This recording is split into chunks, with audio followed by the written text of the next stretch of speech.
Everyone ignored the lost kid until a she changed his life.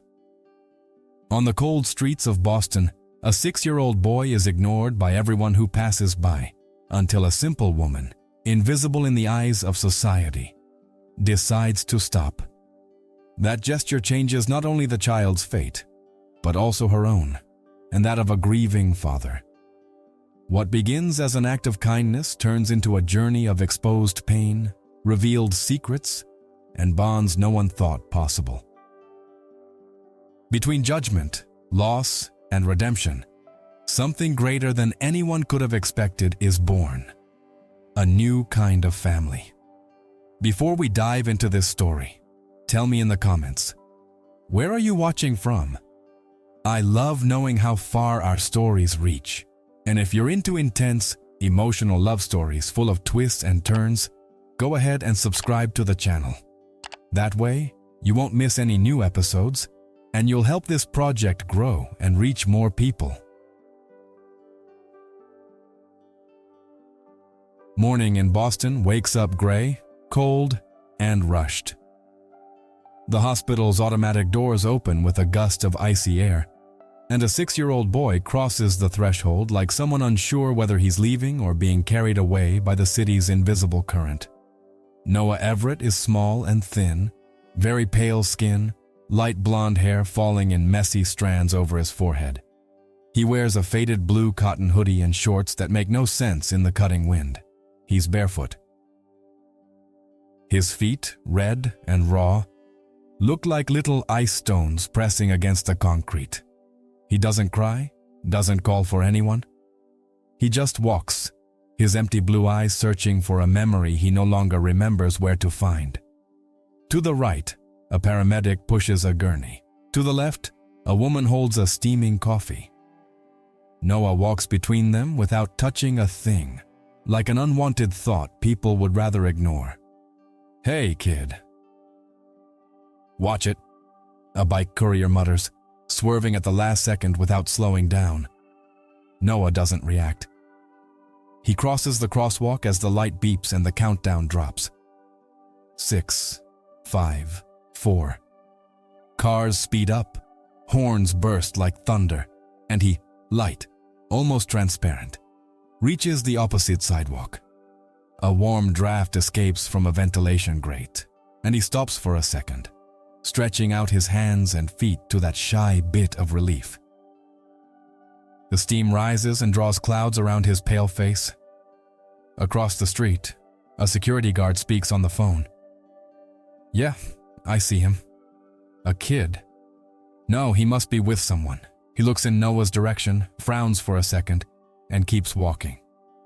"I'll deal with it later." Noah keeps going. The shop windows on Boylston Street reflect a city that doesn't see him. In one of them, a family tries on winter coats. The mom adjusts the boy's beanie. The dad laughs. Noah presses his forehead to the glass, his breath leaving a foggy circle. "Mommy," he whispers, so low not even he believes he said it. He blinks fast, as if erasing the sound. Back to the street. The smell of coffee and sugar pulls him to the door of a bakery. He stops on the step, curling his toes. A staff member, in a rush, appears with a trash bag. "You can't stay at the door, sweetheart. Only customers." She speaks with automatic kindness, like someone following a rule she didn't write. Noah steps back, his stomach grumbles.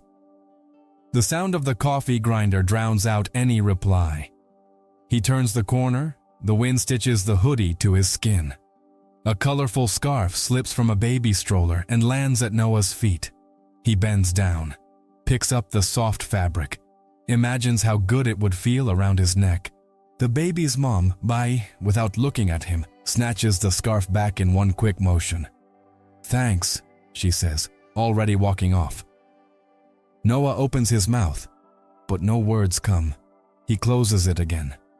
In Boston Common, the bare trees bend like tired old men.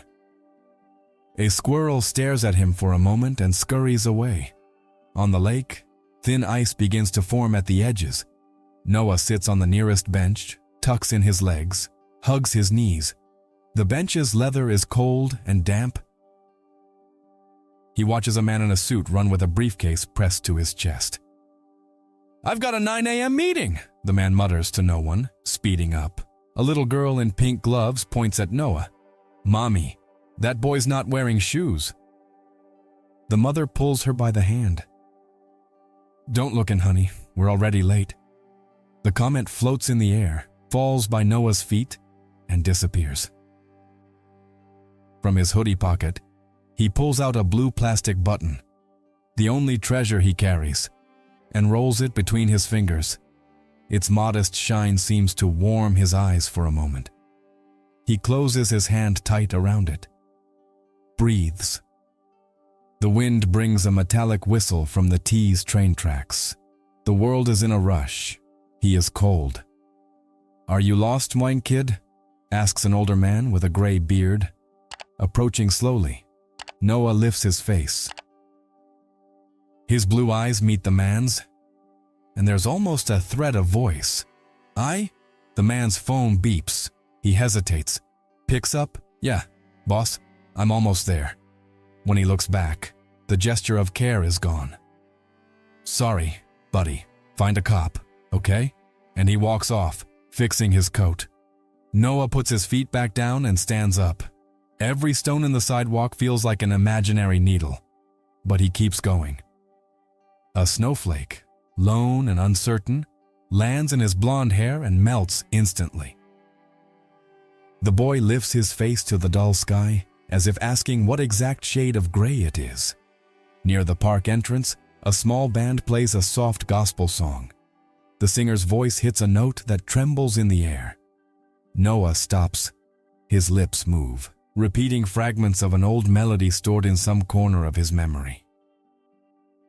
"I'll be right back, my sunshine," echoes inside him, memories groping through shadows. A warm hand, the scent of simple soap, a promise he never noticed had stopped being kept. "You okay, little guy?" A bike cop passes slowly, glances at him, keeps going. Someone's probably around. Noah walks past the dry fountain, past benches filled with backpacks, bags, coats. The city speaks different languages, mixes steps, greets clocks. He, in the middle of it all, is silence. A dog tugs at its leash and licks the boy's ankle. "Hey, don't bother people, Baxter." The owner laughs, apologizes over and over, and keeps walking. Noah gives the dog a slight smile. It's the first smile of the day. It vanishes quickly. Tall streetlights turn on, even though it's still morning. The yellow light seems to apologize for not being warm. Noah looks for a corner, a wall to block the wind. He finds the side of a red brick building, a bump that works as shelter. There, he leans his shoulder, curls up even smaller. The hoodie whispers fabric against cold skin. The blue button in his small hand stays tight. He must be from some school. Guesses a young woman in a hoodie, walking past with 2 friends. His parents must be around.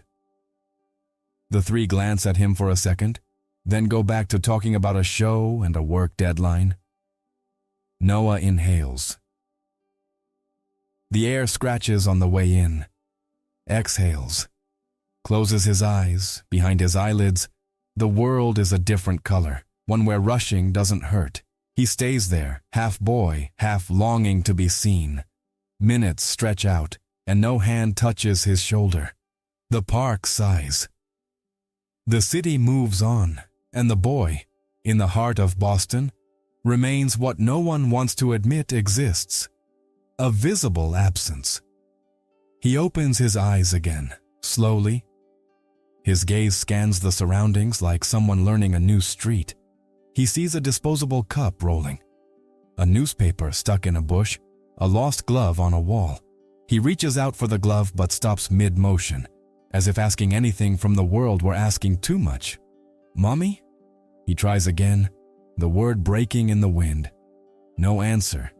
Just footsteps that don't stop, voices that don't hear, and the distant creak of a garbage truck carrying away someone else's memories. Noah breathes again. His chest barely rises. He clutches the blue button, walks back toward the pale light of the sidewalk, crossing the same street again, the same beep, the same countdown, as if the day had started over for everyone but him. The wind keeps cutting through Boston's streets as Noah, the blue button still tight in his hand, stops in front of a ventilation grate, trying to steal some warmth from the rising air. His small body shivers, but he doesn't let go of the object that seems to be his only treasure. Across the street, atop a makeshift scaffold, a woman scrubs windows with firm movements, though her arms show the fatigue of a long day. Selena James, 33 years old. Dark skin glowing against the gray light of the day. Dark brown hair tied back in a simple bun. Her gray uniform with navy blue accents is already stained with soap. Her large, attentive brown eyes carry a sweetness no employer has ever noticed. She works quietly, as she learned early on, but she sees everything. Suddenly, her gaze locks. Among rushed cars and hurried footsteps, she sees a boy curled up near a storm drain, so small he nearly blends into the shadow. Selena's heart tightens instantly. "Oh my God, that child," she murmurs, letting the cloth slip from her hand. From below, the supervisor raises his voice. He's a burly white man, face red from the cold and impatience. "Selena, you're not even halfway done with that window. Hurry up. This isn't break time." She doesn't answer. Her throat feels dry. The scene before her is stronger than any order. She climbs down the scaffold with quick steps, nearly stumbling in her rush. The supervisor keeps yelling, "Don't get involved. That's not our problem." But his voice already sounds far away. Selena crosses the street with trembling hands, dodging a honking taxi. As she approaches, she sees the boy hugging his knees, feet purple from the cold, gaze lost in nothingness. Her chest tightens as if she's been punched. She kneels in front of him. "Hey, sweetie, are you okay?" Noah doesn't answer. He just slowly lifts his face, his blue eyes so light they seem to reflect the pain of winter. Selena takes off the worn jacket she was wearing over her uniform and wraps it around the child's thin body. The fabric still holds the warmth from her own body. Noah shivers but doesn't pull away. "You're freezing," she whispers, pulling him closer. "Don't worry. I'm going to take care of you." He grips the blue button in his palm, as if testing whether he can trust her. Selena notices the object but says nothing. She simply holds his hand gently, respecting the silence. Across the street, the supervisor shakes his head, muttering, "She's gonna lose her job over some street kid." Selena ignores him. She opens her simple purse and pulls out a pack of cookies she had saved for lunch. She offers them to the boy. "Here, eat something. It'll do you good." Noah hesitates. He looks at her face, then at the food. As if making a silent pact, he takes a cookie with trembling fingers. He bites slowly. The tears he hadn't cried now threaten to come but remain stuck. Selena smiles, moved. "That's it?" Slowly. "I know you're hungry." A group of teens passes by and mutters, "Look, the cleaning lady made a friend." Laughter echoes, but Selena pretends not to hear. Her heart is focused on the boy. "What's your name, sweetie?" The boy opens his mouth, but no voice comes out. Only one barely audible syllable escapes. "No!" "Ah!" Selena gently runs her fingers through his messy blonde hair. "Noah, that's a beautiful name. You're not alone anymore, okay?" For a moment, something different fills his vacant stare.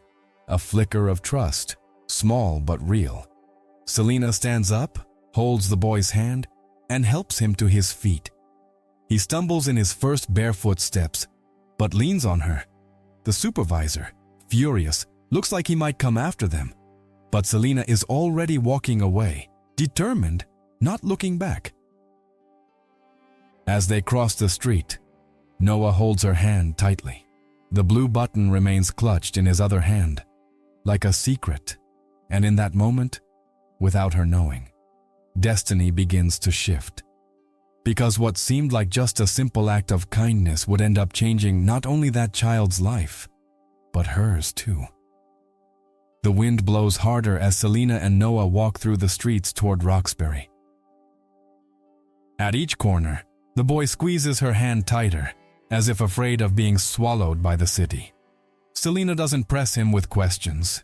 She simply watches his eyes, which seem to carry a silence far too heavy for someone so small.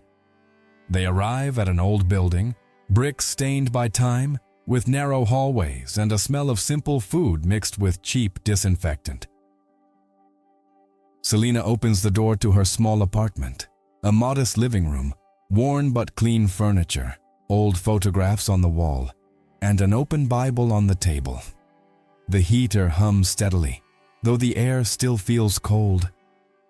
"Come in, Noah," she says, softening her voice. The boy hesitates, as if unsure whether he's allowed to cross that space. She kneels down, looks him in the eyes. "You're safe here." He takes a timid step, his bare feet tap against the wooden floor. Selena sighs, walks to a cabinet, and grabs a towel. "First, let's warm you up. You must be frozen." The boy doesn't resist as she leads him to the bathroom. It's a small space with old tiles, but it's clean. Selena fills the tub with warm water, steam rising slowly. Noah watches curiously, gripping the blue button even tighter. "You can hold on to that. I'm not going to take it from you," she reassures. Noah gives a small, relieved smile, like someone finally feeling understood. She helps him into the water. His body trembles, but soon relaxes with the warmth. Selena washes his blonde hair carefully, as if touching fragile glass. "My daughter used to sing during bath time too," she murmurs, more to herself than to him. Noah lifts his blue eyes, alert. Selena notices and forces a smile. "I'll tell you about her later." Once he's clean, she wraps him in a soft towel and brings him to the kitchen. She serves a simple soup, made with vegetables and rice, something she had prepared for herself. Noah looks at the bowl, uncertain. "You can eat, sweetie. I made it with love." He lifts the spoon to his mouth, swallows slowly, then, without realizing, begins to eat faster. Selena watches, moved. "That's it. Eat as much as you need. There's more if you want." By the time he finishes, his eyes no longer look as empty. Selena makes up a bed on the couch, clean sheets, a thick blanket, and a worn pillow. Noah lies down but stays awake, staring at the ceiling like he's waiting for someone to come get him. Selena sits beside him, grabs a cloth, folding it nervously in her hands. She decides to sing. Her voice fills the small apartment with an old hymn, one she learned as a child in her mother's church. The melody is soft but steady, carrying something words can't reach. For the first time, Noah lets a smile escape, small, fragile, but real. His eyes light up as if the song had opened a hidden window. Selena stops, surprised. "You smiled." He looks at her, almost shy. The smile stays for seconds that feel eternal. Selena strokes his hair, emotional. "You're not an ordinary child, Noah. There's something in you. Something special."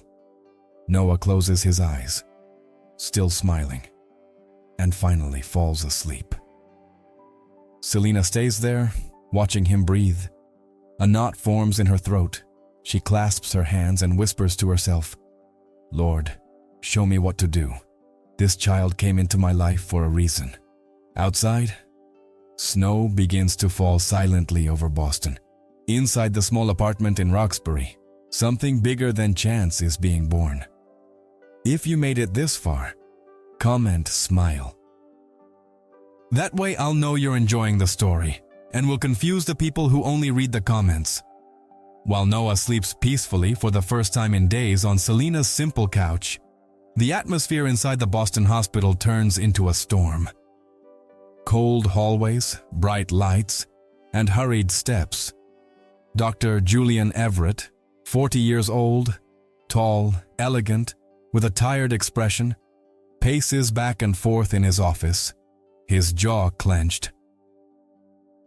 Since his wife's death, he had learned to control every movement, to hide any sign of weakness. But now his hands shake slightly, something he can't hide. A blonde nurse in a lab coat rushes in. "Doctor, we can't find Noah anywhere. We've searched every floor." Julian closes his eyes, takes a deep breath, as if trying to crush the heart screaming inside his chest. He's probably in the hospital library or the garden. My son likes quiet places. We already checked. "He's not there," the nurse replies, hesitating before adding, "We've notified security." The news spreads through the corridors. Doctors whisper, patients watch. The child's disappearance becomes a topic in every wing. Julian tries to remain composed, but the cold sweat on his forehead reveals the truth. "Call the police immediately," he orders in a deep voice. "And don't say a word to the press," but it's already too late. Outside, a reporter holds a microphone as cameras flash. The son of renowned pediatric surgeon Dr. Julian Everett is missing. Internal sources confirm the child was last seen this morning. Julian watches from the conference room TV, eyes fixed, expression blank. A younger doctor approaches. "Doctor, you need to rest. Let them handle this." He glares at him coldly. "I'm the father. I won't rest until he's found." Every second, the image of Noah walking out of the hospital doors stabs at his memory. Julian remembers his son's blank stare at breakfast, the silence during the drive to the hospital, and the guilt invades him like never before. "I should have noticed," he murmurs, leaning his hands on the table. The knot in his throat is tight, but he swallows hard. She would have known. If she were alive, she would have seen it. The memory of his wife, lost in a tragic accident, burns like an open wound. A tall officer in a dark blue uniform enters. "Dr. Everett, we'll need a detailed description of the child. Any information can help." Julian sighs, his voice faltering. "Noah, 6 years old, blonde, blue eyes, too delicate for this world. We're going to find him, doctor," the officer assures him. But Julian doesn't respond. He just turns his gaze toward the window, where snow falls over Boston, as if the cold outside reflects the ice he's trying to hold inside. Beneath his rigid posture, his heart is in a panic. For the first time since his wife's death, he feels real fear. Fear of losing what's left of himself. From the hallway, the muffled sound of cameras and microphones grows louder. "Dr. Everett, any word on your missing son?" Reporters shout, trying to force their way in. He takes a deep breath, straightens his coat, and lifts his head. "I have no comment. We are working with the authorities." The door closes, muting the noise. But inside him, the silence is a deafening scream. At that moment, the city of Boston was no longer sleeping. The name Everett was on every headline, and the search for the invisible boy had become a public spectacle. The doctor who had always known how to save lives now found himself unable to save the only one that truly mattered. And while chaos spread through the streets and screens, Noah slept safely in the arms of a destiny Julian never could have imagined. The next morning dawns hazy in Roxbury. Selina prepares strong black coffee, the scent filling the small kitchen as she slices pieces of stale bread. Noah sits at the table, still sleepy, his bare feet swinging in the air. He plays with the blue button, spinning it between his fingers like it's his secret talisman. Selina watches the boy with tenderness until the old TV, always on for company, interrupts the routine. The serious voice of the news anchor fills the room. The image on the screen freezes her blood, a smiling photo of Noah with red flashing letters. Missing child. The plate falls from her hands and shatters on the floor. Her heart races, her breath shortens. My God, it's you. The boy looks at her, blue eyes full of innocence. The reporter speaks firmly. Noah Everett, 6 years old, son of renowned pediatric surgeon Julian Everett, disappeared yesterday. Authorities are asking for immediate information. Selina covers her mouth with her hand, stunned. The words echo in her mind. Son of a renowned surgeon. Rich, white, important. She sees her own reflection in the screen. A black woman, in a janitor's uniform, poor. She imagines how people will judge her. If they see me with him, they'll think I kidnapped him. She paces back and forth, hands on her head. What if they accuse me? What if they take him from me by force? The memory of her daughter, lost to the foster system, stabs through her like a knife. Noah, quiet, asks softly, "Are you going to leave me?" The question shatters Selina. She kneels in front of him, gently touches his face. "I will never abandon you, Noah. But your father needs to know you're alive. He must be suffering. I can't hide you." He grips her hand tightly, as if asking for more time. Selina takes a deep breath and wipes away a tear before it falls. "Trust me, sweetheart. I just want what's best for you." After hours of internal struggle, she dresses him in clean clothes and a simple coat she found in the closet. She puts a pack of cookies and a bottle of water in her bag. With each action, her heart feels heavier. On the way to the subway, the city pulses in a frantic rhythm. Selina feels every glance as a threat, every police officer as a risk. Noah's hand never leaves hers. "It's going to be okay. It's going to be okay," she repeats silently, like a prayer. When they arrive at the hospital, the pediatric wing feels even colder and brighter than she remembered. The polished floor reflects the white lights. Footsteps echo too loudly. Selina takes a deep breath and approaches the reception desk with Noah by her side. The receptionist, a middle-aged white woman with straight blonde hair and bold red lipstick, lifts her eyes from the computer. Her automatic smile fades the moment she sees Selina. Her gaze slowly trails down the simple uniform, up the sweaty face, and stops at the hand holding the boys. "Yes?" she asks curtly. Selina tries to remain calm. "Good morning. I need to speak to someone about this boy. I found him alone yesterday." The receptionist narrows her eyes. "Found him and took him home. That's interesting." Selina hurries to explain. "He didn't say where he lived. He was barefoot, freezing. I just wanted to help him." The woman's tone shifts, now full of insinuation. "Help? He's the son of a famous doctor. You know that? And you? Who are you? What do you have to gain from this?" Selina's blood boils. Her face flushes with shame and anger. "I don't want anything. I just want to return him safely." The receptionist leans back in her chair, arms crossed. "Well, The police might want to hear your version.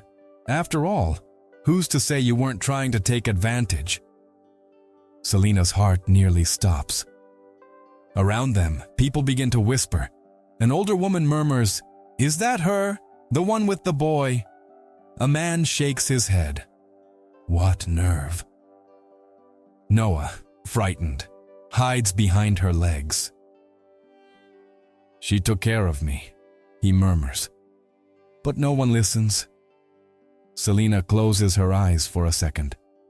The pain of prejudice cuts as deep as any wound. She breathes in, stands tall, and replies with a trembling but steady voice. "You can doubt me. You can judge me. But I won't let you speak of him like he's an object. He is a child, a life. And I only did what anyone should have done. I stopped." The silence in the room is heavy. The receptionist frowns, unsettled by the unexpected strength in those words. Noah grips Selena's hand even tighter. The stares remain harsh, but she doesn't lower her head. At the end of the hallway, a door opens. Determined footsteps echo. Destiny is about to bring face to face the man desperately searching for his son, and the woman who saved him from being forgotten. The hallway was still buzzing with judgment when the door at the end burst open. The sound echoed through the cold white walls of the hospital, silencing everyone in an instant. It was as if time itself held its breath. Dr. Julian Everett appeared, his lab coat unbuttoned and flapping over dark slacks. His broad shoulders showed the tension of sleepless hours, and his face, marked with deep circles under his eyes, revealed a man used to hiding emotions. But at that moment, unable to contain them. He looked larger than everyone else, not because of power, but because of the weight of his pain. His blue eyes, once so cold, searched desperately for only one thing, his son. And then he saw him. At the center of the reception area, surrounded by curious eyes, Noah was alive, but not alone. He clung tightly to the body of a woman Julian had never seen before. The child held her waist like she was his anchor, like any distance from her meant danger. Julian stopped. Air escaped his lungs in a trembling sigh. Noah. The word came out soft but full of emotion. The sound of his son's name was a plea. My son. Everyone in the room looked around, alert. The silence became deafening. The receptionist, who just moments before had scoffed at Selena, now stood with clenched jaw, trying to understand what she was witnessing. Noah slowly lifted his face. His tear-filled blue eyes met his father's. But instead of running to him, the boy curled up even more in Selena's arms, clutching the gray fabric of her uniform. Julian staggered a step forward, his heart beat with urgency. It's me, Noah! It's me! I'm here! The boy shook his head and hid again. The gesture hit Julian like a punch to the chest. For the first time in years, he felt rejected by his own son. His pride, his image as a respected doctor, everything collapsed in the face of something simple. Noah didn't see him as a safe place. And in that emptiness, his eyes fell on Selena. She was kneeling to shield the boy, her bun now messy, her face marked with exhaustion. But there was strength in her posture, a calm that no one else had managed to offer the child. The contrast between them was brutal. He, a renowned, powerful, distant doctor. She, an invisible, tired, judged cleaner. Yet she carried the humanity in her eyes that his son had recognized. "Who are you?" Julian asked, his voice laced with authority but also a hidden fragility. "What are you doing with my son?" The murmurs grew louder. Some patients moved closer, curious. Nurses stopped typing, watching. The receptionist held her breath, waiting for Selena to stumble. But Selena didn't flinch. She gently stroked Noah's hair and answered without taking her eyes off the father. He needed someone. The silence that followed was heavier than shouting. Julian felt his legs weaken. The echo of her words repeated in his mind. He needed someone. Something inside him cracked, because he knew it was true. He, with all his resources, had failed to give his son what this stranger had offered without asking for anything. Presence. Selena, holding back tears, leaned toward Noah. Now you're with your dad. You're safe. The boy shook his head, eyes filled with tears. I don't want to let you go. The words pierced Selena like a blade, but she smiled tenderly, even with her heart breaking. She kissed the boy's hair and took his cold little hand. Gently, she placed it over Julian's chest. He needs you too, Noah, just as much as you need him. The boy resisted, but slowly let himself go. His small hand slid onto his father's chest, and Julian embraced him, trembling. He pulled Noah close, burying his face in the golden strands. Tears fell silently, salty, washing away years of coldness. Selena stood slowly. She adjusted her uniform, took a deep breath, and faced Julian. Her eyes were glassy, but firm, like someone who wouldn't be diminished. He needed someone, she repeated. She turned without waiting for a response. Her footsteps echoed down the hallway, growing more distant until the automatic door closed behind her. Julian remained still, holding his son, heart in pieces.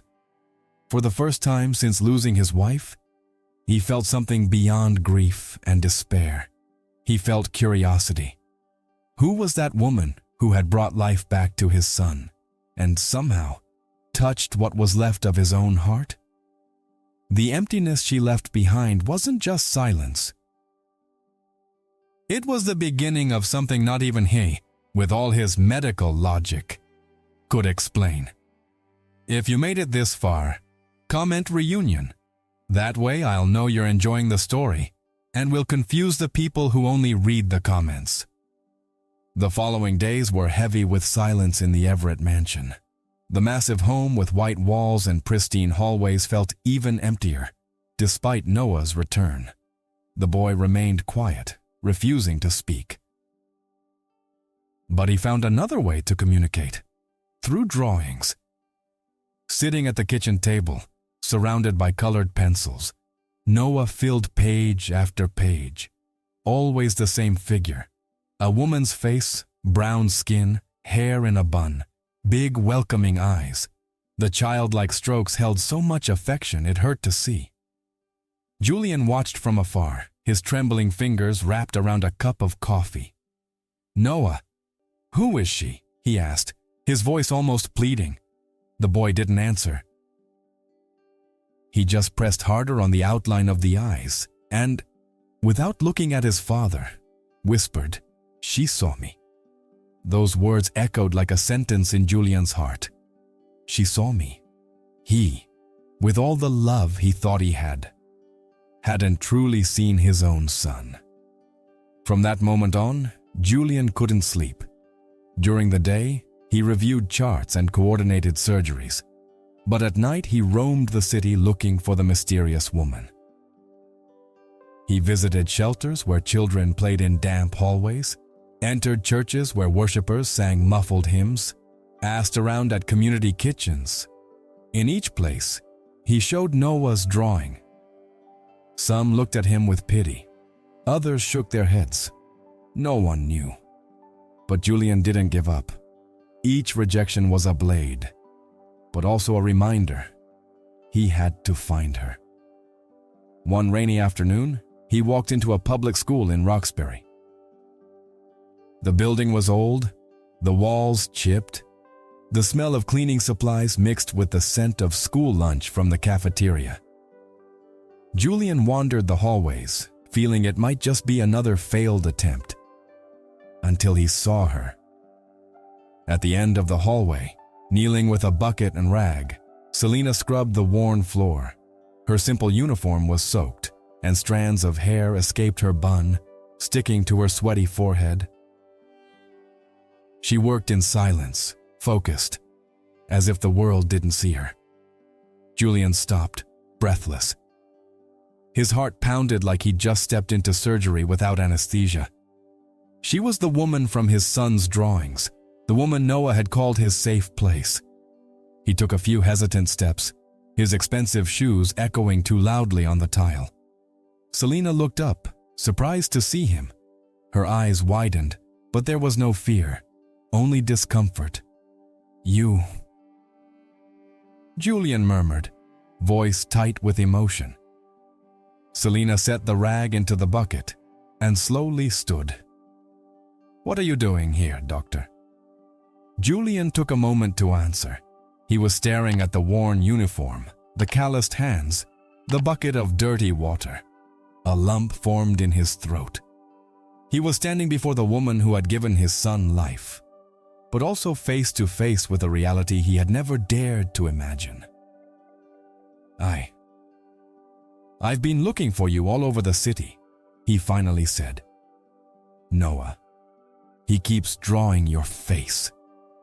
He doesn't smile unless he's thinking of you." Selina looked down, embarrassed. "I only did what anyone should have done. He was alone." Julian stepped closer. "No, it wasn't just that.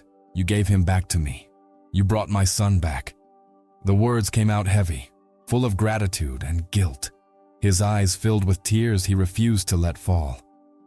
Selina took a deep breath, trying to hold on to her dignity. He needed someone in that moment. And I was there. Nothing more than that. But the silence between them said otherwise. It was as if they both knew it had been much more. Julian remained where he stood, watching this woman who cleaned forgotten hallways but had the power to change lives. The contrast between them was stark. He, the wealthy doctor, she, the invisible janitor. But something in their eyes said they were standing in the same place. And it was in that moment, while students ran past without noticing the intensity of the scene, that Julian understood. This reunion wasn't the end of a search. It was just the beginning. The reunion at the school stayed with Julian. For nights, he replayed the moment. Selina with the rag in her hands, her steady brown eyes, her dignity even in hardship. She hadn't asked for anything, hadn't bragged. She had simply lived her truth. She was there when Noah needed someone most. 2 days later, Julian built up the courage and returned to the school. He waited until her shift ended, watching from a distance as Selina packed away the cleaning supplies. His heart pounded like a boy about to confess a secret. "Selina," he called, his deep voice echoing through the empty hallway. She turned, surprised. The heavy bucket was in her hand, and the exhaustion was clear in the bags under her eyes. "Dr. Everett, I already told you, there's no need to thank me. I only did what was right." Julian stepped closer. "I'm not here to thank you. I want to repay you. I can pay you for everything you've done. For the care, the risk you took. Tell me how much you need." Her face hardened. "Money. You think that's what this was about? I don't want your money." Julian blinked, caught off guard. "I didn't mean to offend you. It's just, I don't know how else to repay you." Selina set the bucket down and crossed her arms. "There's no price for what I did. A child was alone.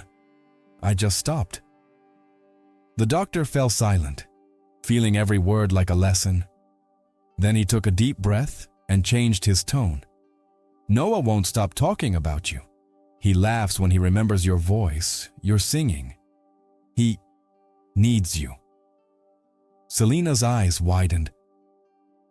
"What are you saying?" Julian swallowed hard. "I want you to care for him officially, as his companion, his governess if you prefer. He trusts you in a way he doesn't trust anyone, not even me." Selena hesitated, heart tight. "I'm not sure that's a good idea. You don't know me. And I have my job. This is my life." Julian stepped forward, eyes locked on hers. "I know enough. I know that when my son needed someone, you were there." "I know that because of you?" He smiled again. "That's more than many people who claim to know him have ever done." Selena took a deep breath, fighting her emotions. The image of Noah in her arms, gripping her hand like it was the only thing in the world, flashed through her mind. She didn't want to get involved. She knew the distance between their worlds was immense, but she remembered the boy's empty stare, and it broke her. "I'll do it for him," she said finally. Firmly. "Not for you, Doctor, but because Noah deserves not to feel alone." Julian nodded, relieved. "That's all I could ask for." The following days brought an unexpected routine. Selena started going to the Everett mansion. At first, she felt out of place among the massive hallways, the expensive furniture, the suffocating silence. The staff looked at her with suspicion, some with veiled disdain. But Noah would run to her with open arms, and that hug tore down every wall. She taught him to laugh at little things. They danced in the living room to simple songs, baked cookies that came out burnt but delicious, invented bedtime stories. Noah, once silent, now laughed out loud. Julian watched from a distance. At first, just curious. Then, moved. Seeing his son laugh was like watching sunlight flood into a long-abandoned house. For the first time in years, he wanted to be home instead of hiding in his work. One night, he walked into the living room and found Selena and Noah lying on the carpet, building a wooden block castle. The boy looked up at his father and smiled. "Daddy, she knows how to sing like Mommy used to." Julian swallowed hard. Tears filled his eyes. But he didn't let them fall. He just smiled, for the first time in a very long time. Without realizing it, the three of them began to form something none of them dared name: the sketch of a family. Life in the Everett mansion had taken on a new rhythm. Noah now woke up calling for Selena. The once cold house was filled with the sounds of laughter, the smell of homemade food, even music. For the first time in years, Julian felt there was hope. But the calm didn't last long. One cloudy afternoon, while Selena helped Noah sort his toys on the living room floor, the doorbell echoed through the entrance hall. Julian opened the door and found a white woman in her 50s, holding a clipboard and wearing a stern expression. Her badge gleamed with the seal of the Massachusetts Department of Social Services. "Good afternoon, Dr. Everett. I'm social worker Margaret Collins. We've received an anonymous report. It says this woman," she glanced inside and locked eyes on Selena, "has been improperly assuming care of your son." Julian's blood ran cold. Noah ran and clung tightly to Selena's leg, frightened. Selena stood still, her face hardened, like someone who had lived this kind of humiliation before. "This is absurd," Julian said, his voice steady. "Selena never tried to take anything. She saved my son. He'd be lost without her." The social worker raised an eyebrow. "Then you won't mind telling me what you know about her past?" The silence cut through the air. Selena took a deep breath, closed her eyes for a moment, and before Julian could speak, she stepped forward and said, "No, doctor. It's time to tell the truth." She knelt in front of Noah, gently stroked his hair, then stood up and faced Margaret with dignity. "Years ago, I had a daughter. She was just a baby. I did everything I could to support her, but I had no money, no proper home. The system took my little girl away. They said I wasn't fit to raise her." I've never seen her again." Her voice cracked, but it didn't waver, and I've never forgiven myself. When I found Noah, alone and vulnerable, I saw in him the reflection of my lost daughter. I never wanted to take him from anyone. I just couldn't. Leave him invisible, like everyone did with my little girl. The silence in the room was deafening. Noah, with tears in his eyes, clung to her even tighter. "I don't want them to take you away." Julian felt his heart tighten like never before. The pieces all fell into place. Selena's strength, the tenderness with which she cared for Noah, came from a deep pain he could hardly imagine. The weight of prejudice, poverty, and injustice she carried was heavier than any judgment from the elite. The social worker cleared her throat, jotting something down on her clipboard. That information changes quite a bit. If confirmed, it could mean Miss Selena is not fit to remain around the child. It was in that instant that Julian made a decision that would change his life. He stepped forward, stood beside Selena, and declared loudly enough for everyone to hear, "If anyone here questions her integrity, then question mine too. Because I say this clearly, Selena is the reason my son is alive. And if anyone tries to separate them, they'll be destroying the only thing that brought hope back to him and to me." Margaret raised her eyebrows, surprised by his firmness. "Dr. Everett, are you sure about what you're saying? This could reflect badly on your career. The medical community doesn't usually handle scandals well." Julian took a deep breath, his eyes fixed on Selena's. "Let them talk. I know the truth. And the truth is, without her, there would be nothing left of my family. She's part of it now, whether people like it or not." Selena, with tears in her eyes, lowered her head, deeply moved. Julian had exposed his own reputation to protect her. For the first time, she didn't feel alone against the world. Noah, unaware of adult complications, smiled with pure innocence and said clearly, "She's my family." And in that moment, even in the face of threats and suspicious stares, truth shone brighter than any accusation. But the weight of that decision would still bring consequences no one in that room could foresee. If you made it this far, comment truth. That way I'll know you're enjoying the story, and will confuse the people who only read the comments. The months that followed were a real battle. Endless meetings with social workers, disapproving glances in the hospital corridors, whispers from the medical elite who judged Julian for siding with a woman like Selena. But with every hearing, every interview, the truth grew stronger. Julian never backed down. Every time someone questioned Selena's presence in Noah's life, he replied firmly, "She saved my son, and that's worth more than any academic title or reputation." Selena, in turn, faced the sessions with the same dignity she had always carried. She spoke about her lost daughter with pain, but never hid it. Through her actions, she showed that she hadn't taken Noah. She had simply welcomed him when everyone else ignored him. Over time, even the most skeptical had to admit, there was no crime, there was love. One day, at the end of the final hearing, Margaret Collins, the stern-faced social worker, sighed and closed her folder. "Miss Selena is cleared. There is no evidence of bad faith. On the contrary, there is proof of humanity. Case closed." The tears ran down Selena's face before she could hold them back. Noah ran into her arms, burying his face in her lap.